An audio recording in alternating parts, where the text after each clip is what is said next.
La réalité ne fonctionne pas du tout comme on nous l'a appris. Des physiciens quantiques ont découvert que tant qu'on n'observe pas, il n'y a rien de défini, seulement un grand champ de possibilités infinies. Mais dès lors qu'on observe, ce champ d'ondes s'effondre sur lui-même et devient une seule réalité. En bref, toutes les réalités possibles et imaginables existent simultanément à l'heure actuelle, partout autour de toi. Mais c'est ton attention qui fait qu'aujourd'hui, tu vis dans celle-ci et pas une autre. Je sais que ça semble tout droit sorti d'un film de science-fiction, mais je t'assure que ce n'est ni du New Age, ni de la pseudo-science, car tout cela est bel et bien prouvé. Mais surtout, j'en ai fait l'expérience et c'est à partir de là que tout a changé dans ma vie. Alors, reste bien jusqu'à la fin de la vidéo, car au début, nous allons plonger au cœur de la réalité pour comprendre comment notre observation détermine celle-ci, mais ensuite, je vais te montrer comment créer ta propre réalité. Car oui, la réalité dans laquelle tu vis ne dépend pas du hasard, mais de la fréquence à laquelle tu vibres. Et dès que tu changes ta fréquence, c'est la réalité tout entière qui change avec toi. D'ailleurs, abonne-toi et mets un pouce bleu si tu aimes ce genre de vidéo. Et si tu veux avoir encore plus de contenu et discuter avec une communauté, rejoins la maison d'Elohim sur Skool. Le lien est dans la description, j'en reparlerai à la fin de la vidéo. Tout d'abord, voyons donc comment les physiciens ont fait cette découverte. Cela a commencé très tôt, dans les années 1800, avec l'expérience de la double fente de Young. À cette époque, les physiciens cherchaient à étudier le comportement des photons et des électrons pour comprendre comment fonctionne la matière. En procédant ainsi, ils ont projeté, lors d'une expérience, des photons et des électrons sur une double fente, puis remarqué qu'ils formaient une figure d'interférence sur l'écran blanc situé derrière les doubles fentes, ce qui signifiait simplement qu'ils se comportaient comme des ondes, soit un champ de possibilités, et non comme de petites billes solides. C'est alors qu'ils ont ajouté un observateur pour mesurer par quelle fente l'onde passait. Et c'est là que tout a basculé. En faisant cela, ils ont remarqué que les photons et les électrons ne se comportaient plus comme des ondes, mais comme de petites billes. Ils ont alors compris que l'observation force le champ d'onde à adopter une seule possibilité, la particule, à choisir un seul état. Et là, ça a bouleversé tout le monde, parce que cela signifiait littéralement que c'est l'observateur qui détermine ce qu'il observe. Cette découverte bouleversa aussitôt la physique classique, car elle se contentait d'étudier le comportement de la matière pour comprendre comment fonctionne l'homme et l'univers, alors qu'en réalité, c'est l'homme qui détermine ce qu'il observe. Du coup, cela change totalement le paradigme. Et pour te le rendre très concret, si un scientifique veut étudier des cellules humaines et analyser comment elles fonctionnent pour déterminer ses propres capacités, en fait, il détermine lui-même le résultat par ce qu'il observe. Un exemple typique de cette expérience fut celle des scientifiques Alexis Carrel et Leonard Efflik. C'est au début des années 1912 que le scientifique Alexis Carrel s'est mis en tête de faire une expérience pour prouver que les cellules sont naturellement immortelles. Pour ce faire, il a prélevé des cellules de poulet et les a entretenues en culture à l'extérieur du corps, durant plus de 34 ans, ce qui dépassait largement la durée de vie normale d'un poulet. Il a donc décidé d'arrêter l'expérience à ce moment-là, et cela fut une preuve convaincante que les cellules sont immortelles. Mais ensuite, un autre scientifique du nom de Leonard Efflik a voulu faire pareil, mais pour prouver que non, les cellules ne sont pas immortelles. Il a alors répété une opération similaire, et lui a observé que les cellules arrêtaient de se reproduire après un nombre défini de cycles, ce qu'il nomma la limite de Efflik. Ce qu'il faut comprendre avec cette expérience, c'est qu'en réalité, les deux ont mené la même expérience, mais ont obtenu des résultats différents selon ce qu'ils voulaient observer. L'un a voulu observer l'immortalité des cellules et a rendu cette possibilité manifeste puis mesurée, et l'autre a voulu observer une limitation et a donc manifesté cette possibilité-là. Et c'est là qu'il y a eu un véritable bouleversement scientifique, car cela a totalement inversé la conception que nous avions de la réalité. Là où la physique classique considérait l'homme et la réalité comme deux choses distinctes, la physique quantique à elle montrait que c'est l'homme qui la détermine. Et maintenant, on arrive au cœur de tout. C'est précisément là que la plus grande révélation de l'histoire advient. Nous ne sommes pas un esprit qui pense à l'intérieur d'un corps et qui perçoit une réalité. Nous sommes le champ quantique conscient qui crée la réalité et notre corps comme une image que l'on pilote en nous-mêmes. Nous sommes ce champ d'énergie et de fréquence présent partout, omniprésent, ce champ de possibilités infinies.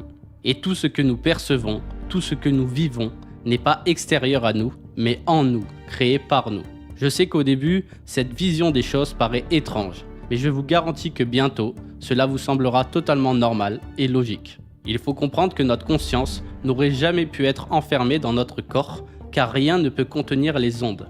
On peut capter les ondes, les convertir, mais pas les contenir. Prenons l'exemple de votre téléphone portable. Vous avez votre appareil entre les mains, et peu importe où vous êtes sur Terre, vous pouvez regarder des vidéos, appeler des personnes, écouter de la musique ou trouver des informations sur Internet. Cela signifie que l'information est partout, puisque partout où vous êtes, vous arrivez à la capter.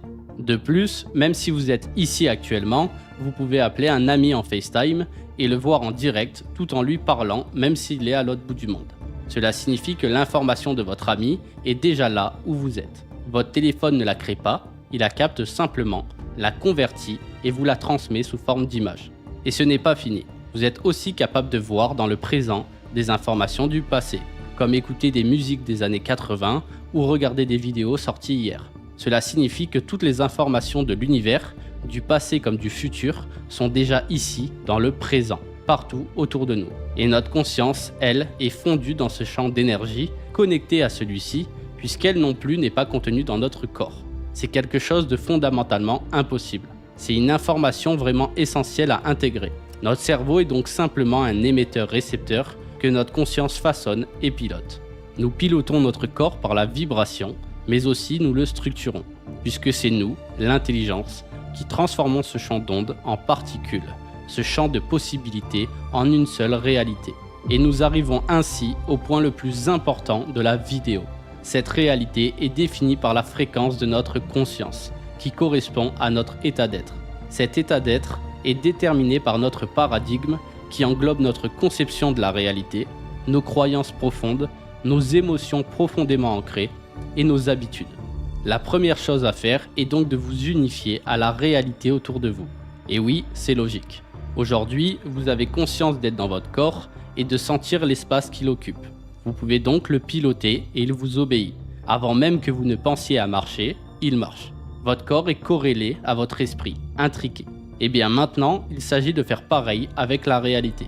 Et pour cela, faites l'exercice qui va suivre. Vous allez apprendre à vous rendre conscient de votre environnement et à le ressentir comme vous ressentez votre corps. C'est comme si vous placiez votre conscience partout, afin de ne plus gérer uniquement votre corps, mais tout l'ensemble. Pour ce faire, rendez-vous simplement dans un endroit calme, puis allongez-vous sur votre lit par exemple, ou sur un canapé.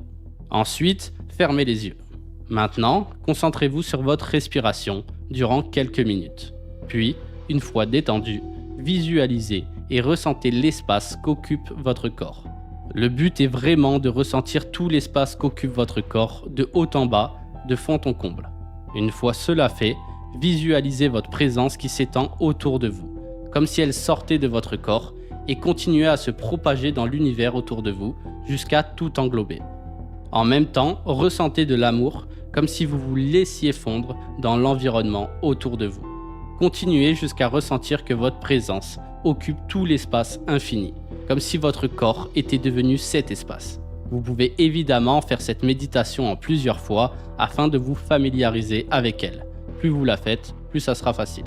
Et je le précise, c'est ultra important de la pratiquer, car c'est réellement comme ça que l'on intègre la connaissance à la conscience. Savoir ne suffit pas, il faut intégrer.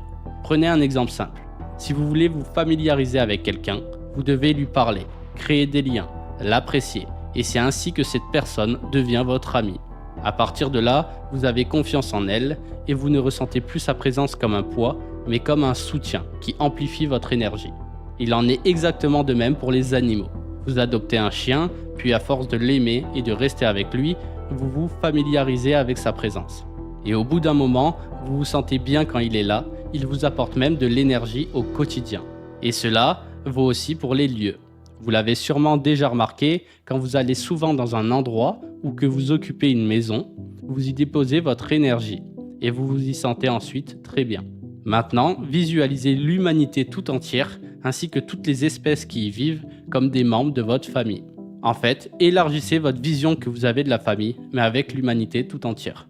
Et ensuite, visualisez l'univers tout entier comme votre maison, comme si votre chez vous, c'était l'univers entier. À partir de là, vous vous sentez chez vous partout. Mais pour accélérer les choses, j'ai une astuce pour vous. Comme vous vous en doutez, il faudrait une éternité pour faire connaissance avec tous les êtres humains et visiter tous les endroits de l'univers. Heureusement, votre conscience ne fait pas la différence entre une expérience réelle et une expérience de pensée. La vérité, c'est que puisque la matière est de substance mentale, si vous viviez une expérience de pensée qui vous semble réelle, votre conscience ne fait aucune différence. Le but est donc de pratiquer des méditations quotidiennes profondes dans lesquelles vous visualisez l'univers comme votre maison et vous vous entraînez à vous sentir bien en visualisant cela. En bref, pendant votre méditation, les yeux fermés, vous vous visualisez emplissant l'espace infini, comme dit précédemment, et vous ressentez de l'amour en visualisant tous les êtres humains, les animaux, tout le vivant, jusqu'à ce que vous vous familiarisez avec l'ensemble. À force de faire cela, vous allez reprogrammer vos schémas neuronaux et cela va naturellement se répercuter dans votre vie de tous les jours. Vous pouvez le constater quand vous voyagez dans un autre pays et que, tout à coup, vous vous sentez totalement à l'aise. Les gens autour de vous sont accueillants, agréables et vous avez l'impression de déjà les connaître. Plus vous pratiquez cet état, plus ce genre d'expérience va se manifester. En vous entraînant à être dans cet état d'amour et de paix durant vos méditations, vous apprenez aussi à le vivre progressivement dans la vie quotidienne. Même dans des situations simples, comme aller au supermarché, les yeux ouverts, vous vous visualisez emplissant l'espace infini tout en ressentant de l'amour. À force, cet état devient votre état d'être habituel. Vous allez être comme ça tout le temps. Il fait ainsi disparaître l'anxiété de votre vie et surtout, il faut comprendre que votre santé demeure parfaite, car la chimie de notre corps est directement régulée par les émotions que nous ressentons. Toutes les émotions comme la joie, la paix et l'amour vitalisent l'ensemble de notre corps et de nos cellules. Je vous invite à lire le manuel de l'absolu si vous voulez vraiment avoir tous les détails scientifiques. Il est disponible sur Amazon, je vous mettrai aussi le lien dans la description. Une grande quantité d'amour met même fin aux maladies. Ce n'est pas une métaphore. Toutes les maladies ou les virus sont la conséquence d'une vibration négative, puisque la vibration précède la forme. Et la vibration est avant tout une pensée, une émotion. Et l'amour est une vibration qui harmonise tout. Même si une maladie s'est formée ou qu'un virus est présent dans les cellules, un corps qui vibre l'amour génère une vibration si puissante que tout est obligé de s'y harmoniser. À force d'être dans cet état, aucune maladie ne peut plus se manifester. C'est d'ailleurs aussi par ce principe que nos cellules continuent de se perpétuer, comme l'affirmait le médecin Alexis Carrel. Mais plus impressionnant encore, lors d'un voyage à Lourdes, Alexis Carrel témoigna qu'une de ses patientes, et plusieurs autres je précise, réussit à guérir en quelques instants d'une tuberculose en stade terminal sous ses yeux. Elle s'était simplement persuadée qu'elle guérirait si on l'emmenait à Lourdes, et lorsqu'on l'a plongée dans l'eau dite miraculeuse, elle a aussitôt retrouvé la santé, rentrant même chez elle à pied le lendemain. Et ce genre de cas est arrivé une infinité de fois, c'est ce qu'on appelle l'effet placebo. On projette le remède dans quelque chose, comme l'eau miraculeuse dans ce cas-là, puis le miracle advient. En fait, c'est simplement la prise de conscience d'un état. On projette la guérison dans quelque chose, comme dans ce cas-ci l'eau dite miraculeuse, et ensuite, elle advient. Mais la guérison ne vient donc pas de l'eau dite miraculeuse, mais de la croyance de la personne que cette eau va guérir. Et maintenant, si l'on projette par exemple cette guérison à nous-mêmes, qu'on se dit qu'on est nous-mêmes constamment capables de nous faire guérir par l'esprit, eh bien cela advient et on n'a plus besoin de médecin. On devient notre propre médecin. Le corps a tout ce qu'il faut. C'est d'ailleurs cette expérience qui inspira Carrel à affirmer que les cellules sont immortelles et que les miracles sont reproductibles. Ainsi, il s'agit d'intégrer pleinement ce fait fondamental. Nous sommes ce champ unifié, cet esprit qui crée la réalité, et nous sommes donc illimités. Et à partir de là, il s'agit de reprogrammer consciemment notre esprit, nos croyances, en fonction de ce que l'on a réellement envie de vivre. Par exemple, se voir éternel pour le vivre, se voir abondant pour l'être. Une astuce extrêmement puissante pour manifester consiste à utiliser l'affirmation « je suis », puis à y ajouter la réalité que l'on souhaite intégrer. Par exemple, « je suis l'abondance »,« je suis la guérison »,« je suis la santé éternelle »,« je suis l'amour », ou encore « je suis celui qui est ». Le « je suis » permet d'intégrer directement à votre conscience l'information de la réalité qui suit la phrase. Lorsque vous dites « je suis l'abondance », vous n'êtes plus en train de demander l'abondance, vous l'intégrez, donc vous l'êtes. Il faut toujours utiliser les affirmations au présent et ne jamais utiliser la négation, car l'univers ne fait pas la différence entre le négatif et le positif. Une demande est une demande. Le nœud au milieu ou le pas ne compte pas. Il faut dire ce que vous voulez et l'affirmer avec autorité. Vous n'avez rien à prouver pour mériter quoi que ce soit, rien à justifier. En revanche, il est essentiel d'être cohérent.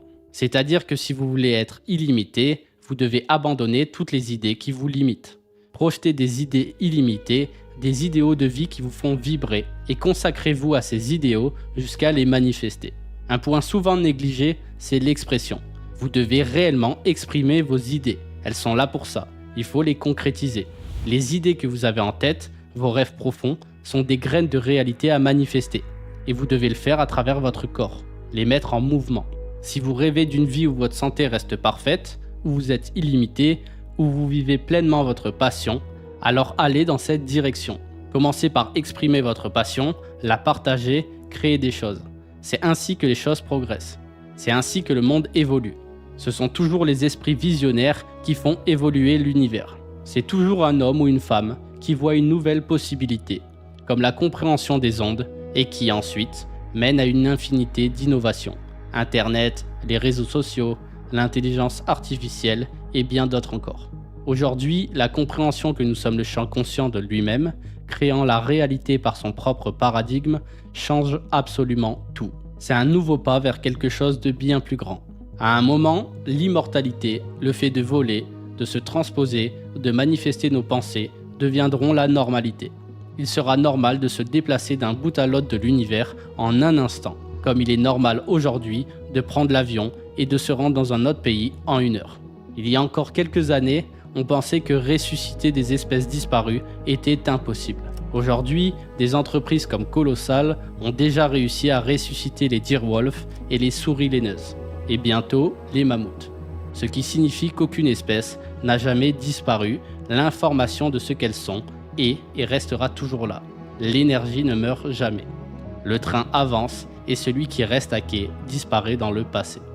Si tu souhaites discuter de tout cela avec une communauté alignée, rejoins la Maison d'Elohim sur Skool. C'est un réseau social en ligne, disponible aussi sur téléphone, dans lequel tu auras accès à une immense bibliothèque de connaissances. Tu y trouveras tout pour élever ta fréquence. Des formations inédites sur le mindset, un programme incluant la méditation d'Elohim pour prendre conscience de l'unité, de nombreux documents scientifiques et travaux que j'ai traduits en français pour toi. Tu y trouveras aussi tous mes livres avec leur version audio sans publicité, une dizaine d'e-books, des musiques de méditation, ainsi qu'un programme en cours pour trouver ton Ikigai et en vivre. Il y a moins 50% de réduction si tu rejoins maintenant. Je te mets le lien en description et en première ligne de commentaire. A tout de suite dans la Maison d'Elohim.